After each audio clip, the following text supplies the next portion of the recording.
Bonjour Michael Diaz, vous êtes donc le fils de Manuel Diaz, merci d'avoir accepté l'invitation d'ITélé ce matin. Le titre de votre lettre c'est celui-ci, tu t'appelais Manuel Diaz et tu étais mon père. Dimanche à Saint-Denis, tes deux pays s'affronteront à quelques mètres de cette porte D où tu as perdu la vie. Michael, cette finale de ce soir, c'est bien sûr plus qu'un match pour vous. Votre papa était d'ailleurs franco-portugais.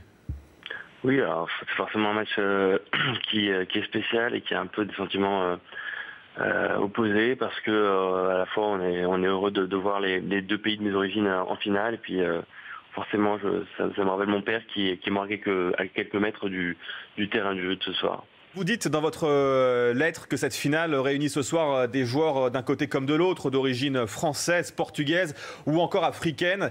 Et c'est essentiellement un message de respect que vous voulez faire passer ce soir, des différences aussi que vous souhaitez partager avec les Français, c'est ça ? Oui, c'est un peu plus que ça. C'est à l'occasion de cette finale qui est symbolique, puisqu'elle ressemble les deux pays de mes origines, je trouvais qu'il était important de rappeler que la mixité sociale n'est pas le problème de la France, comme on essaie de nous le faire croire.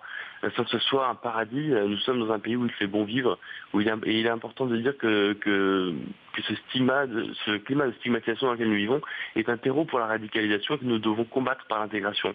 Moi, depuis les attentats de novembre, je cesse de voir les uns et les autres exacerber les différences, opposer les communautés. Il y a un climat d'exclusion dans l'espace public qui me dérange et qui ne correspond pas à la réalité que je constate autour de moi, où les communautés cohabitent et disent des liens de fraternité à tous les niveaux.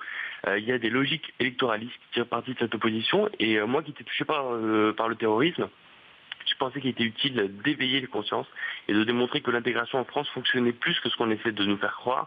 Et le cas de mon père en était parfait exemple.